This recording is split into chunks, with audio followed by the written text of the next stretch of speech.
Impact Travel Alliance is a actually 501c3 nonprofit aimed at improving the world through travel. And it represents the world's largest community for socially and eco-conscious travelers. And there are more than 20 other local chapters around the world. Through our local chapters, we host events designed to help travelers explore in a way that have a positive impact on local communities and our environment. Our events are designed to help travelers understand how to travel sustainably anywhere. And so today we're very excited to talk about this topic of how we support communities through tourism. Just gonna go to this, give a shout out again to Impact Travel for Greater Seattle. And at the end, we'd love to have other volunteers join our chapter. We'll be sharing a little application if you're interested. And we're going to have a fireside chat conversation today. So I wanted to introduce our panelists today. And I also wanted to give a shout out to Planetara, that is a foundation that specializes in community tourism. And without Planetara, we wouldn't be able to put this event together because you really know so much about community tourism. So thank you to Evie and Dovlo, sorry, and to Alana Wallace for helping to coordinate this. And I am going to just read their bios, and then myself and Tom and Resco from are actually Evie and Tom are both dialing in from Africa. So we really appreciate you dialing in at this late time in the evening. And with that, I'm going to actually take stop sharing my screen for a minute and get to the bios just briefly. So just give me 1 minute here. And thank you. Actually, if you're joining, please say where you're joining from. And we did have a brief poll that we didn't put together, but would love to learn if you know a little bit about community tourism. We don't see all your faces, but we'd love to have you share at the end your questions and knowledge about community tourism as well. So let me briefly get to the bios for 1 second here.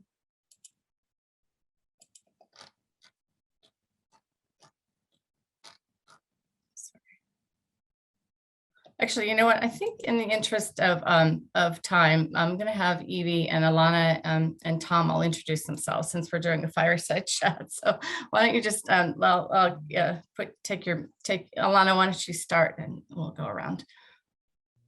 Sure. Thanks, Jennifer. And thanks to everyone for joining. My name is Alana Wallace. I'm a Senior Manager for Development and Communications for Planetara, based in what is now known as Canada, in Toronto.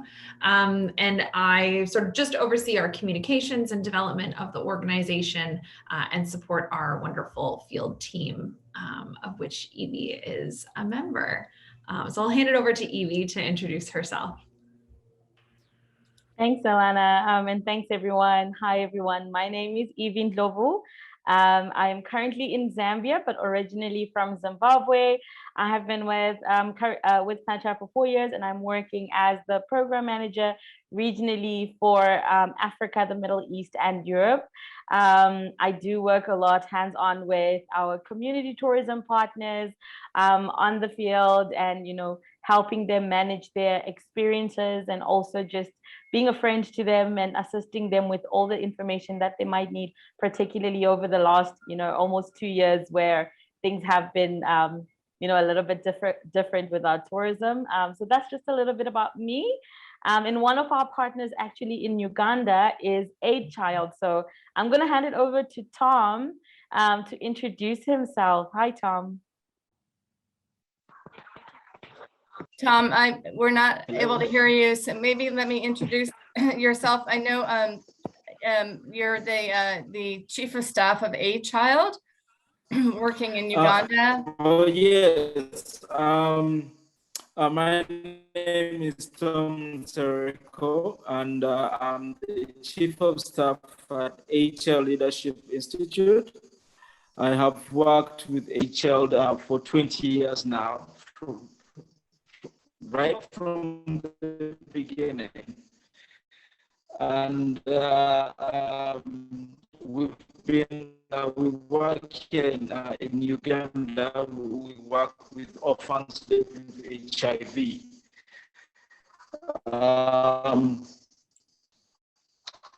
We started in 2000, and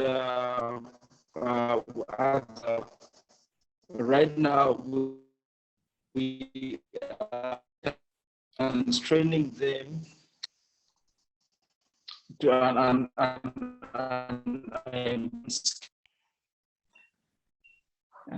Oh, thank you, Tom. I'm actually going to hand it over to Alana, who's going to say a few words about a holiday in Canada that we wanted to basically honor today. Hello? So, yes. Thanks, Jennifer. Yeah, I do want to acknowledge, and we had a bit of a discussion that this panel was organized and scheduled for today, which is National Day of Truth and Reconciliation, taking place in what is now known as Canada. And, as a Toronto-based organization, though we are rooted around the world, the full-time Planetera team is off today, diving into resources, Indigenous teachings, art, and informing ourselves about the history and oppression faced by Indigenous communities across Turtle Island. I will, when I can, like I said earlier, post a few resources in the chat throughout our discussion today, and feel free. I did see some people introduce themselves as, signing in from Vancouver or elsewhere in Canada. So feel free to add your own resources if you are recognizing today. And I encourage, our audience to take some time to educate themselves today using Indigenous resources. And, perhaps if you are able, provide donations to support Indigenous organizations today and every day. And just as an acknowledgement that I'm signing in here and participating in this discussion from the lands of the people of the Mississaugas of the Scugog Island First Nation, which is covered under the Williams Treaties. It's the traditional territory of the Mississaugas, a branch of the Greater Anishinaabe Nation, which includes Algonquin, Ojibwe, Odawa, and the Potawatomi. And it is now home to many individuals from First Nations, Inuit, and Métis people. So just an acknowledgement of the day and, an encouragement to our audience to take some time to learn. Thank you, Alana. Well, let's kick off our fireside chat. Let's pretend like we have we're sitting around chairs around a fire and with our travelers and our community joining us today. Certainly, thanks. Yeah, I wanted to start off by, handing it over to Evie to discuss exactly what Planetera, how Planetera defines community tourism and how promoting community tourism, we're not talking community-based, we're talking community tourism. How does that ensure that travel is more responsible, and why, what's that definition and sort of the I guess, description that Planetera kind of abides by when we're talking about community tourism here to kick off the discussion. Yeah, awesome. Thank you so much, Ilana. And thank you so much for that, the respect and the honor to the Indigenous tribes. Well, as Planetera, the way we define community tourism is these are enterprises or experiences, community tourism enterprises and experiences that are owned, that are led, and that are run by communities. So these communities come in many different shapes and sizes. So these can be cooperatives, these can be nonprofits, these can be social enterprises as well. So we partner up with communities of different types all around the world, and you help them use tourism as a means for poverty alleviation. And as we've seen, over the last years, is that the more we involve communities, so be it a women's run cooperative or be it a nonprofit that is supporting immigrants, the community tourism directly brings, access to income through experiences that are curated authentically by the people who are sharing their stories. Very good. Thanks, Evie, for that description. I love that. You know, experiences that are led, created, driven by Indigenous, rural, or communities of individuals, whether they be refugees or, you know, disabled individuals. I, you know, really love to start off any discussion about how maybe the definition that Planetera abides by in terms of community tourism is a little bit different.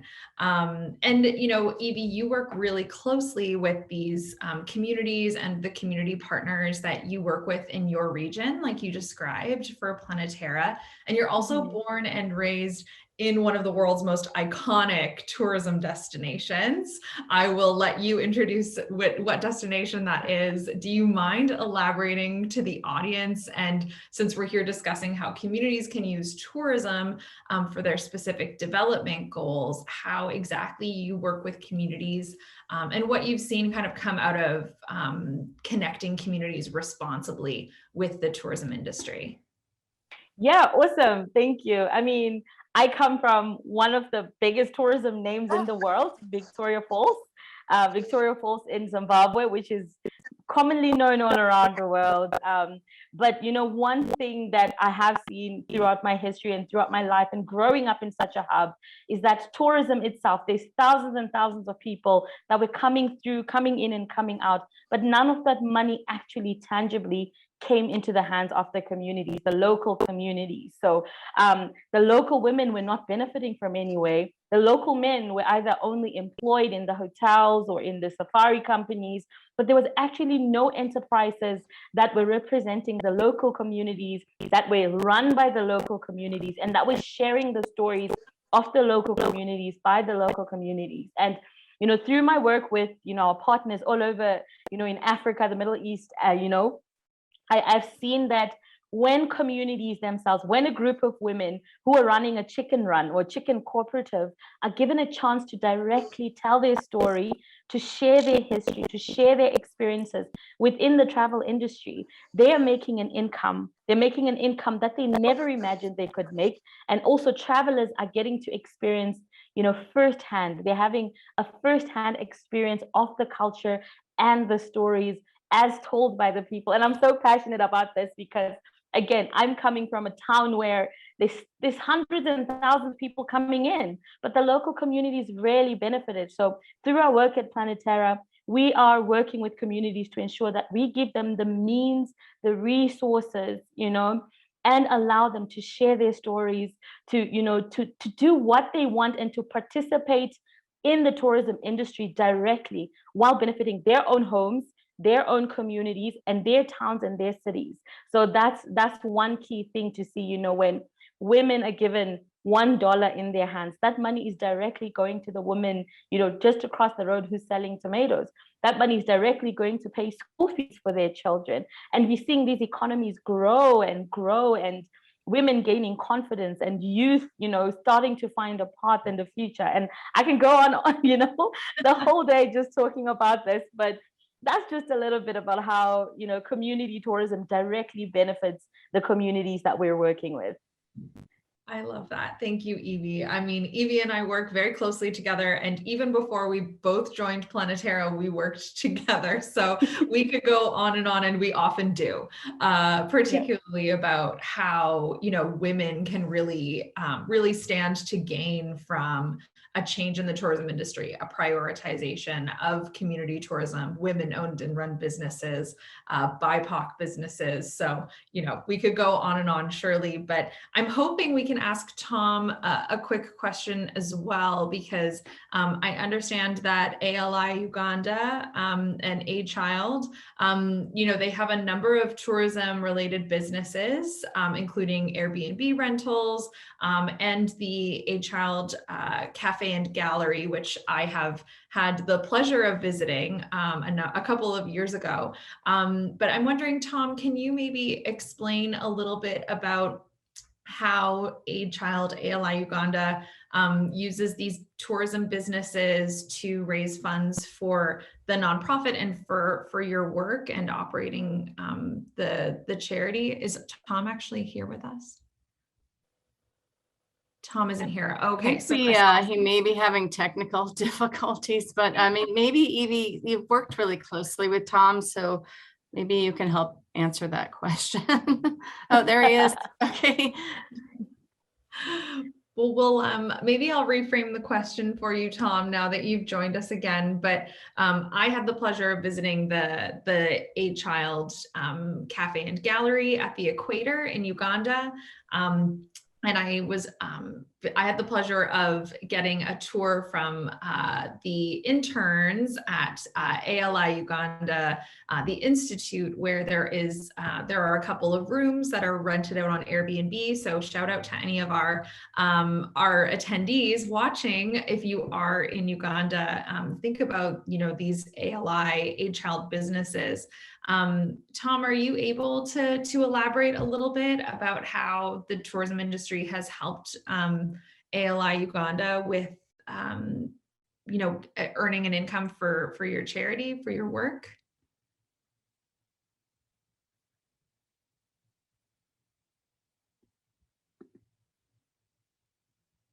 I don't think we can. Evie, do you want to elaborate a little bit on how A Child works with tourism? Yes, I'd love to. I mean, it's a shame that Tom is having, technical difficulties. I absolutely understand. But, from working so closely with, oh, there he is. Hi, Tom. Oh, man. Oh, that's unfortunate. It's really bad. Yeah. Sorry. We're out at the Nile.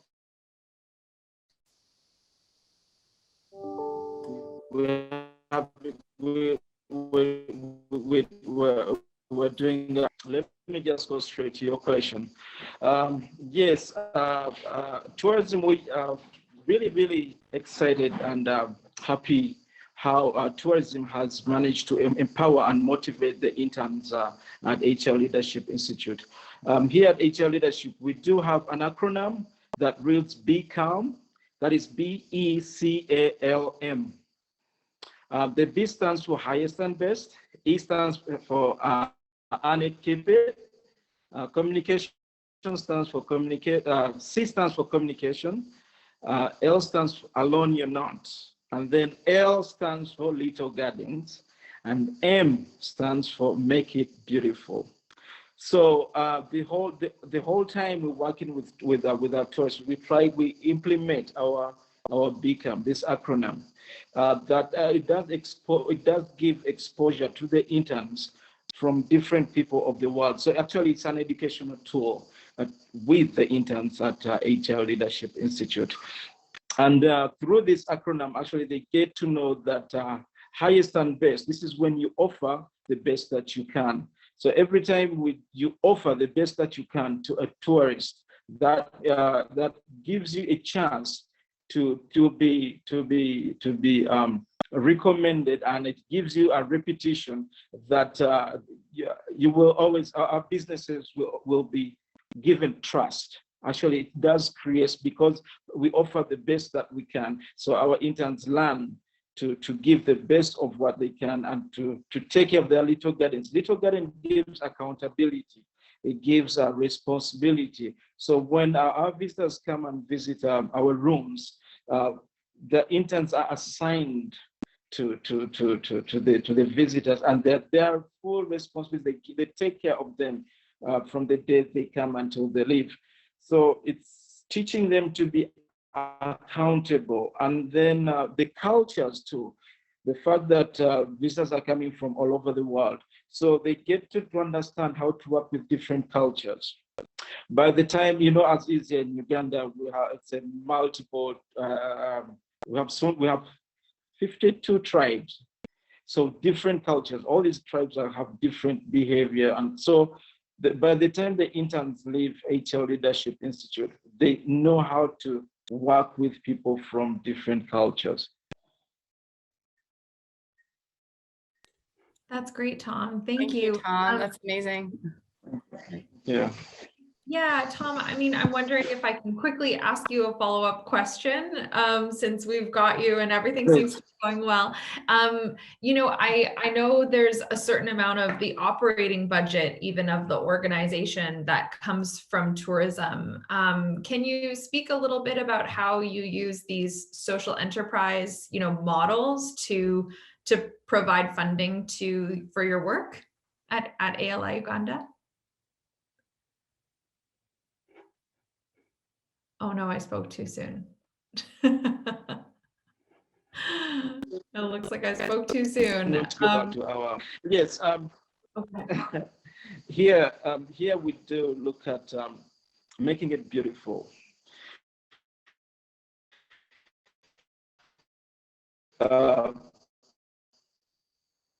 Our interns work with us. We're not putting children to work, it's just the young adults. So with aim, which is make it beautiful, we do apply that when I'm working at the HR Leadership Institute. So this way, the interns and the tours,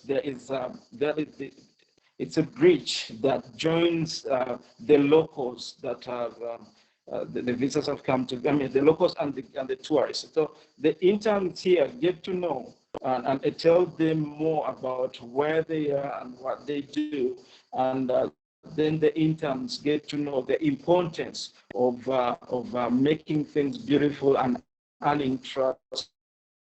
So that way, again, they get trusted, and knowing that the little gardens they have is what they have to take care of, and they do it the best they can. Hello?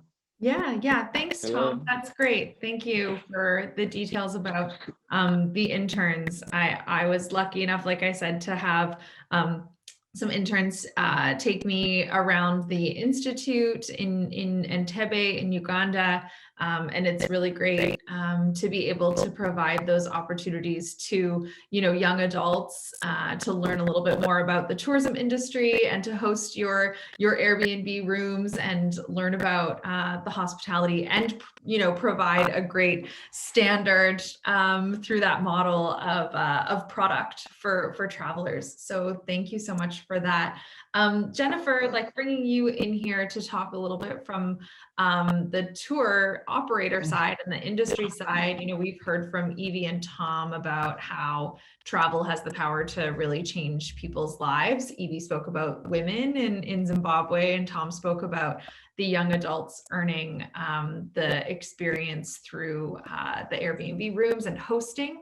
How do you see the role of the industry when it comes to ensuring like communities that are being visited by travelers are benefiting from the industry? Yeah, thank you, Alana. Well, tourism is such an essential ingredient for the economic support of destinations, and of course, protecting the environmental resources and biodiversity, and respecting the cultural heritage and the values of the destination are so important. And I believe ensuring that the host communities benefit economically are paramount to sustainable tourism, and that the industry should recognize what those destinations, all that destination has to offer, and really cultivate destination stewardship as part of creating an experience for travelers as well as the host community. Learning from the host community, what are the challenges in the community, and how can travelers learn about them, and maybe become better global citizens when they do visit the destination. And of course, with the pandemic right now, I mean, our industry is being given an unprecedented opportunity to really think about how tourism can be more sustainable and help in a resilient recovery. Thanks. Yeah, very, very true about the opportunity we have now as tourism sort of was really reset by the pandemic, to really examine how we travel and the industry as a whole. I know Global Family Travels has made a real concerted effort to include community tourism experiences or experiences that sort of give back for your customers. And we probably have a lot of travelers listening in the audience. So can you give a couple examples of the types of experiences you've included on Global Family Travels itineraries? Well, sure. Actually, we've really been focusing lately on local experiences, of course, just because of the restrictions of traveling. But, we partner with a lot of nonprofits globally so that the community leaders in the destinations, through the nonprofits can help drive the experience. And it really creates authentic experiences.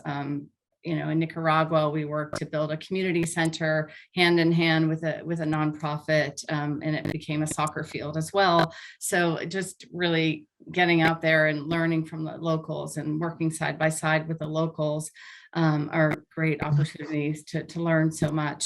In Seattle, where we're located, where Global Family Travels is located, we've curated some local experiences, learning from about food sovereignty from the Black Farmers Collective, about how art is used in the powerful movements of social and environmental justices right now by looking at hiring graffiti artists and training them to be guides.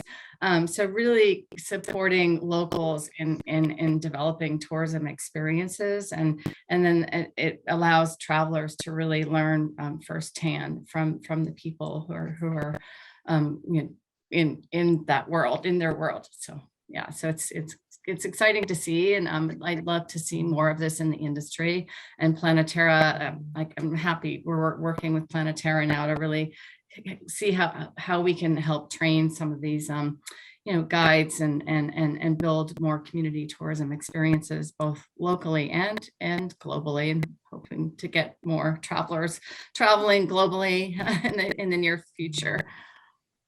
Yeah, that's a great point. As travelers, we do have to ask when we're booking tours or when we're doing our research, ask ourselves, ask, service providers, are they using local experiences? Is there some way you can include an experience, like Jennifer just said, everywhere from Seattle to, Entebbe in Uganda, like make sure, community tourism isn't just in certain destinations. It isn't just for adventure travelers. It can be anywhere in the world, and it can be any service level. And I, really am encouraging listeners and us all to take that, to keep that in mind for our next trips. I really want to keep the topic kind of on this tour operator discussion and industry discussion. Evie, I know you have worked with tour operators in the past, helping them to integrate community tourism experiences. And I know Tom, you at HL, you've worked with G Adventures groups who visit the cafe at the equator. Perhaps Evie first, and then Tom, can you maybe just talk a little bit about how you've worked with tour operators and how you think this adds value to tours in general and to product. Evie, do you want to go first and just talk about the experiences? Yeah, sure. Thank you so much. I mean, when working with tour operators and ultimately the travelers as well, there's something that, I've always seen when you're starting to partner up and helping them integrate more community tourism enterprises into their itineraries.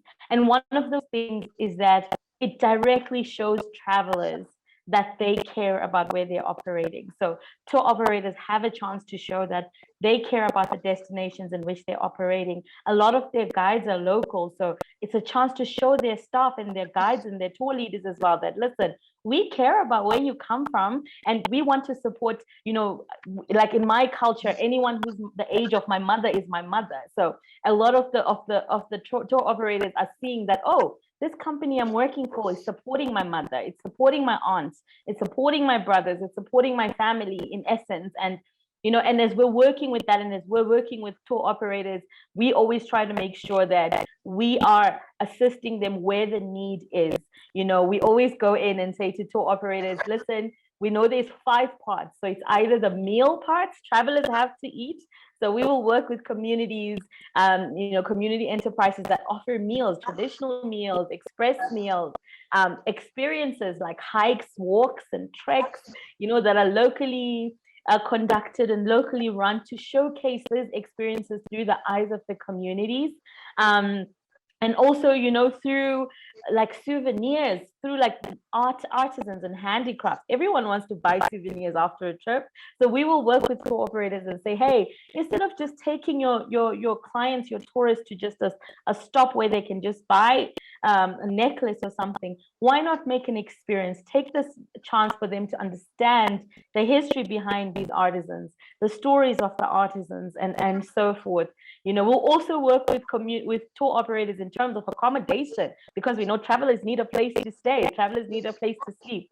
So we'll work with like locally owned campsites, locally owned lodges, and so forth. So there's so many different ways. And finally, through transportation, you know, travelers have to move from the airport to where they're staying. So we will work with communities as well and say a women-run taxi service, you know, a rickshaw company that is run by women, local women, and we try to integrate those in the core parts of the itineraries of tour operators. So, you know, that way we know that we're not just bringing in, communities are not just being fit in where they're not needed. We are going straight to the need of travelers, straight to the need of tour operators. And yeah, it's just so exciting to see how when you start taking your needs from, you know, an Uber from the airport to your hotel and taking a women-run taxi service, the traveler themselves, they're getting to see firsthand how their money is assisting, how their money is working in the communities. I love that. Thank you, Evie. That's perfect. Jennifer, did you have something to add there? I just saw you unmute yourself. Oh, no, I was just going to say thank you as well. And I just, yeah, echo so many things that you shared that so important. Thank you. Yeah, I mean, Tom, you have seen kind of, or had the experience of working with tour companies and the industry at the cafe and gallery at the Equator. I was fortunate to eat at the Equator and enjoy the gallery and purchasing some local handicrafts. And it's a wonderful stop at the Equator there in Uganda. So do you mind sort of explaining the benefit of working with tour companies and how that's worked for you all at A Child?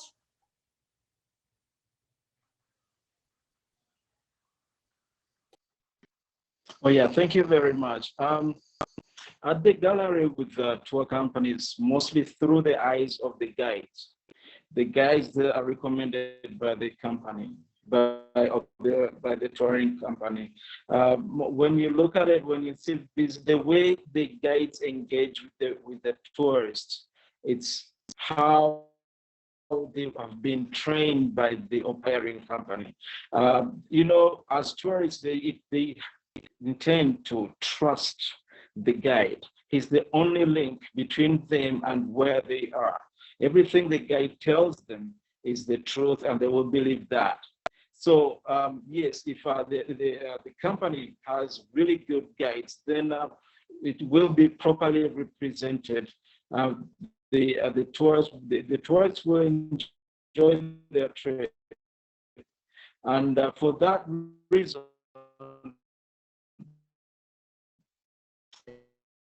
operation for over 15 years at the Equator, and the business has been successfully good. They give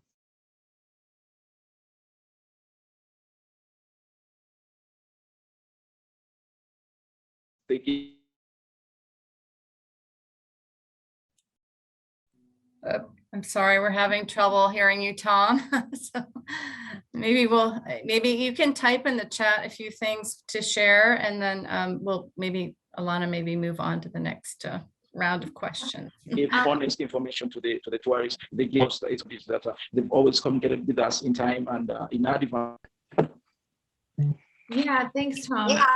put in the chat actually a link to the TripAdvisor, so our attendees can maybe have a look through the photos and the menu and stuff from the gallery and cafe at the equator. And like Tom said, they've been in operation for more than 15 years there, and it's just an absolutely great stop if you're in Uganda and you're doing the gorilla trekking or coming in from Rwanda or going out to some of the national parks and experiencing some of the wildlife. You know, it's a very popular road, and it's very popular to stop there and take photos with the equator sign. So, you know, next time our attendees or anyone watching is in Uganda, certainly keep it on your radar, because it's a great place to stop. And obviously the proceeds, with the cafe being a social enterprise, the proceeds from the cafe go towards the operating budget of a child and help them with their work. You know, next time you're going on a trip, do make sure that you're looking up those experiences and having a deeper dive next time you're making an itinerary for your own trip or with a tour operator. And, you know, Evie, we really wanted to also touch on another sort of topic kind of related, but, you know, there are a lot of travel experiences when we are doing our research and looking into these types of experiences that give back. A lot of experiences claim to be authentic, you know, using that in air quotes, and claim to, you know, be educating travelers about local cultures or indigenous cultures in particular. I know many of us are worried about appropriating culture or exploiting rural or indigenous communities when we travel. That's a popular discussion and an important discussion. So what's your advice to our audience and to travelers on how to ensure that the experiences that they're choosing to visit are locally led and aren't, you know, exploitative? Yeah, thanks so much for that question. I feel like it's a very, very important question while you're doing your research to travel and also while you're traveling. And there are sort of a few things that you can look out for, like, you know, community owned and community led experiences are exactly that. They are led by the communities. The stories have to be told by the communities. I like to use the example of saying, I am not Irish, but imagine I start telling you about Irish history and Alana is Irish and she's right next to me. It doesn't make sense.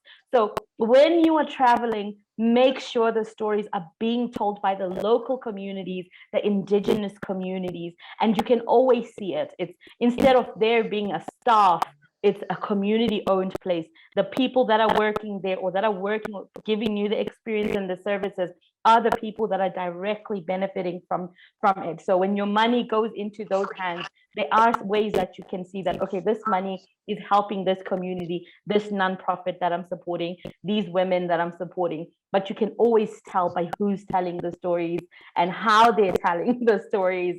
And that's something that we always have to look out for. Do your research. Make sure that your guides are local most of the time. You know, ask for a local guide. Have lunch one day on your tour. Opt to have a lunch at a locally owned restaurant, a local mom and pops where you can just pop in. They will usually give you the best stories, the best tips, the best routes you can travel, you know, and the best information. And you will see the destination through the eyes of the locals and through the eyes of the communities of where you're visiting. That's perfect. Thank you, Evie. Doing that extra research and not being afraid to ask those tough questions too, like Evie's saying, ask who owns the experience, ask, you know, who is in charge or who runs these experiences before you visit, because there's nothing worse than, you know, heading out on an experience and realizing, you know, it's not necessarily in line with your values. Jennifer, do you mind weighing in here as well? Like, I saw you unmute yourself. Oh, sure. Yeah, no, I love what you shared. And, you know, I think as a tour operator, I mean, I recommend, you know, we have a community-based tourism process where we interview our partners on the ground and we make sure that we're curating an experience that is community driven and that we're making sure that the mission and the values of the community are in woven into the experience, and that obviously the guides, like I said before, are the locals, and really the money stays in the local economy. And we understand how that money really supports the economy as well, and just and shining light on the destination through the locals, not just somebody getting on a bus and pointing at, oh, look at this, look at that, and really engaging authentically. So just as a, from a traveler perspective, making sure, it's really important to ask those questions. Where is the money going to, and how is it supporting the local communities? Yeah, really important, Jennifer. I just want to follow up a little bit, and maybe Evie can weigh in here too, because we did touch on it with regards to, community tourism not necessarily being always an off the beaten track backpacker experience. And I'm sure, attendees, if they're travelers or they are, in the industry, they'd love to hear maybe a couple more examples of some community tourism experiences that may not be, what they're expecting of community tourism. Evie, I see you nodding, so I'm going to ask you, we've talked a little bit about a graffiti tour by artists. I loved that example from Jennifer. We've got Tom here talking about the cafe and Airbnbs that are social enterprises helping a charity. You've talked about women's groups. Is there, anything else that you'd like to kind of shout out here and give as an example to the audience? Yeah, there is. I was just in a discussion a week ago where we were talking about can you also, experience community tourism in the big cities, in, the metropolitan areas. There is so many communities that you can support there. One of our partners, for example, Migrant Tour in Italy, they are a city tour that is conducted by immigrants. So that's another form of community tourism experience that you can partake of.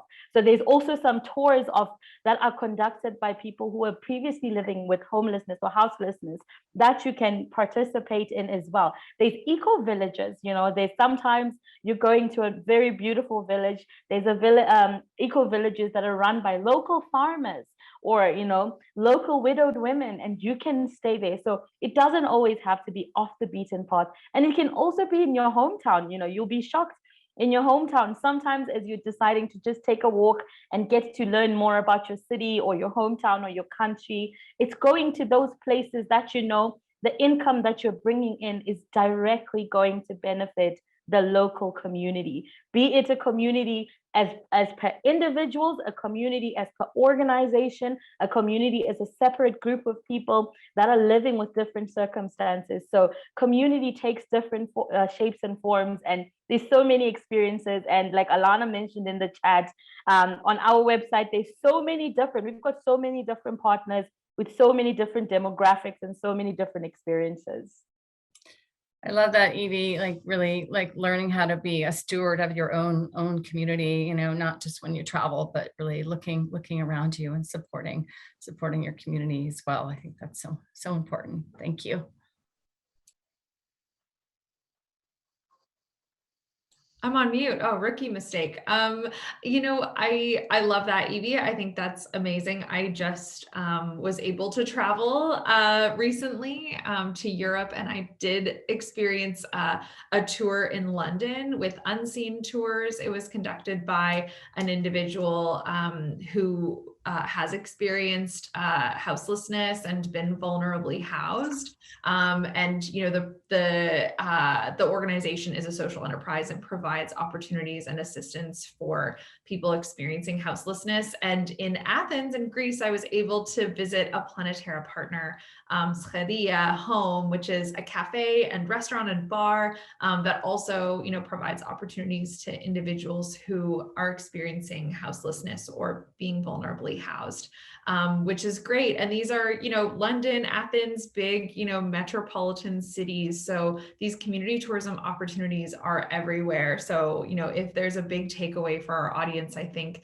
that's it. We can change the way we travel by just taking that little extra step to research these different community tourism experiences and opportunities. And Jennifer, do you have any other examples that you want to share with the audience before we maybe ask if there are any questions, and please do throw questions in the queue. Not really. I think what's really at least happening in our country in different urban environments are kind of the recognition of our learning from our indigenous brothers and sisters, and just like the roots of being connected to nature, regenerative tourism, I call it, like all the holistic view, and just honoring, like you said earlier, the indigenous cultures and learning from them. So I think it's another kind of important thing to look at when you're traveling is that the connection to the nature, as well as the communities. I want to talk about, a little bit about climate change and how, like the role of communities and climate change, and how we are being stewards of our lands. And just, I think it's so important right now it's all connected, right? So just an important thing to consider when you're traveling as well. 100%.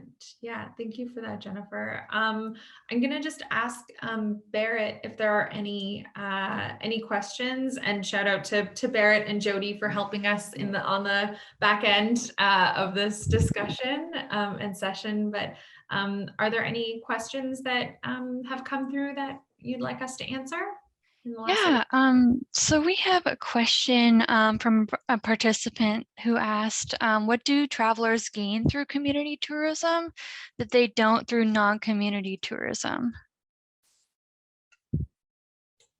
That's a great question. That's a great question. Do you want to go? I think we can all answer. Yeah, no, I mean, first of all, when I travel, just from a personal perspective, I learn so much from the people. It's really those interactions with local people that I bring home in my heart, that I think is something that, you benefit as a traveler, learning from the locals and community tourism. But I'll pass the baton. I'm sure we all have something to say about that.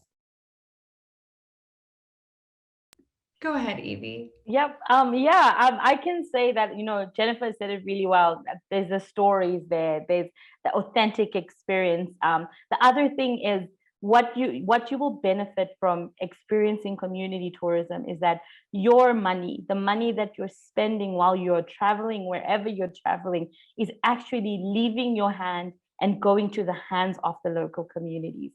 Travel is $1 trillion industry, and there's so much leakage within the whole tourism industry. There's so much money that just, you spend it, it goes way out of the country, it goes other places. But when you experience community tourism, you're helping the economies of these smaller communities. So if you buy something from a local woman, like I mentioned earlier, that money is straight going to pay for school fees for her child. It's going to buy tomatoes from another woman, who is going to go and buy salt from another woman, creating these economies, creating, sustainability within the communities as well. Yeah, I would like to add on to that. Oh, go ahead, Tom, sorry. Yeah, it's all right. Thank you. I look at it at an angle of education as a tourist, other than just looking at animals. I think what Evie has been talking about is getting the first-hand information from the locals themselves. It gives value to the tourist. So I really think that getting the information from the grassroots, other than just reading about it online from the books, it gives it a different feeling. You feel like you've really been there, and you feel like you've spent that is money well spent.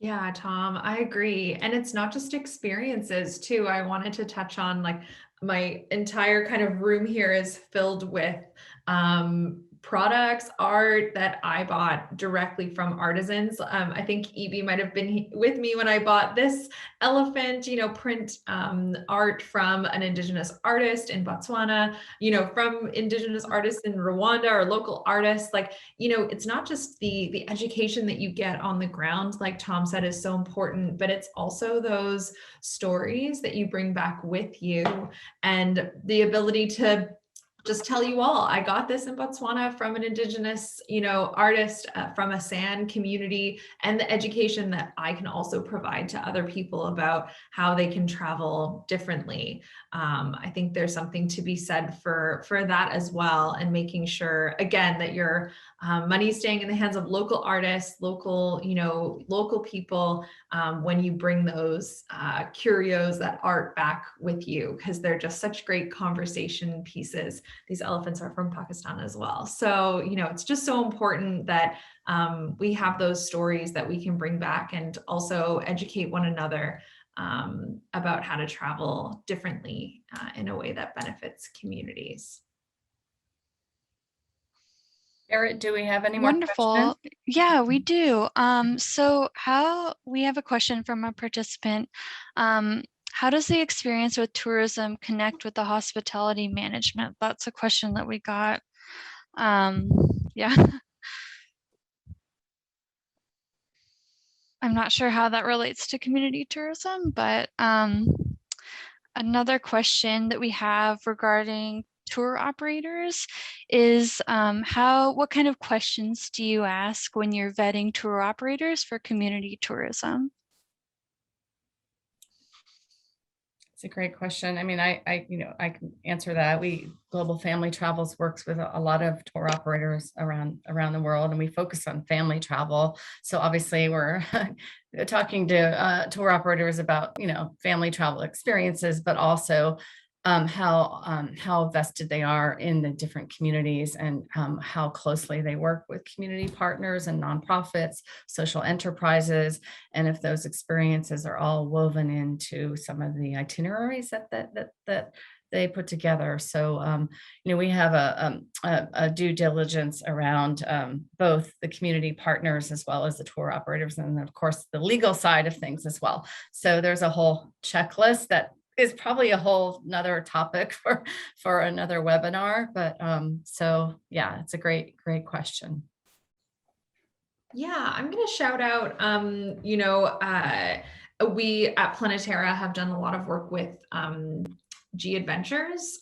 We had a mandate with G Adventures over the last 5-6 years, between 2015 and 2020, to integrate 100 community tourism experiences into their itineraries. And so we're working with them as travel returns to make sure they have 100 community tourism experiences in their product line. So, I would look out to make sure, just like Jennifer said, that your the representative that you're speaking to when you're booking a trip speaks to you about community tourism experiences, speaks to you about how there are experiences on your trip that are going to be local, that are locally owned. And like we said earlier, don't be afraid to ask, are the experiences that I'm having on my trip owned by local people? Are the accommodations that you have on your trip owned by local people? What is your policy on child welfare? What's your policy on animal welfare? And make sure that, the people, the place, and the wildlife and animals that you might encounter on your trip are protected in that way. And look for that information on the website, and don't be afraid to ask for it yourself. Thank you. I know our time is winding down. I think we have time for one more question at least. So maybe Barrett, are there any other questions out there? Sure. So this is in regards to Planetara. How does Planetara find community tourism partners like Airchild? And what types of resources and support does Planetara provide to communities? I can answer this. Yeah, thank you so much. That's a great question. So, so in terms of what resources Planetara provides for our partners, we do what we call our Global Community Tourism Network, which is an online network where we have the learning resources for different communities all around the world, all around managing their experiences, developing their experiences, communicating their purpose, increasing their social impact as well. So we do provide the resources through training training, through learning, through webinars, through workshops as well, and through our collective, knowledge and history within the tourism industry. So our team is built of tourism experts. So we do have like quite a little bit of history within the tourism industry. So we do try to train and educate our communities as much as possible with whatever they need. We also do provide, like what Alana mentioned, with our Project 100 with G Adventures, where we did provide, financial support to help them, increase or make their experiences better, or like updating their kitchens, ablution blocks, and so forth. So we do also do quite a lot of financial grants with regards to creating and developing new experiences. And we also support them, like over the last 18 months has been so difficult. We did do quite a lot of emergency grants for our community partners through providing them funding to get their medication, their food, to keep themselves surviving. And currently, we're also starting to provide funding for reopening and re-welcoming travelers as well. And in terms of how we find these communities, in so many different ways. It takes a lot of research sometimes. It takes a lot of asking around. It takes a lot of, a community. Like if you follow us on our social media, and if you know any community tourism enterprise or experience in your area, or one that you visited, we're always happy for referrals. We're always happy when you say, oh, check out this experience, or check out this community, or something of that sort. We're always happy to get more information on communities. I don't know if I answered everything. You. Well, it looks like our sorry, Tom, go ahead. Yeah, I would like to thank Planetera. They've really supported us throughout this whole time season. Our employees we've been able to pay all their salary. No, Thank you so much. Thank you so much for the support that you've been giving us throughout. So the people that we work with, their families continue to have enough food to pay their house out until today. But this is all because of the support that we get from Planetera. Thank you so much. Thank you. I wanted to just give a big round of applause to all of our speakers today. Thank you, Evie. Thank you, Tom. Thank you, Alana. Thank you for joining us in this important discussion. And thank you to all of you who joined us today. We'll be recording. This is recorded live. It'll be on Facebook on the Impact Travel Alliance Facebook page. And actually, I'm going to put in their Impact Travel Alliance's website. You can connect to all of their newsletters, blogs. Actually, next month in October, the theme is food tourism and how you can support zero hunger and some of the United Nations Sustainable Development Goals around food tourism. So there'll be a lot of other really great events like this, and I hope you've learned something today. And feel free to reach out to us, find us through LinkedIn or through the other channels that have been posted here if you have follow-up questions. And lastly, our Impact Travel Alliance Greater Seattle chapter is looking for other volunteers. If you're in the area, we'd love to hear from you. And then actually Barrett just put in the chat the form to fill out if you're interested in joining us. So thank you very much, and everyone, and have a good evening, Evie and Tom, and we'll see you again soon. Thank you.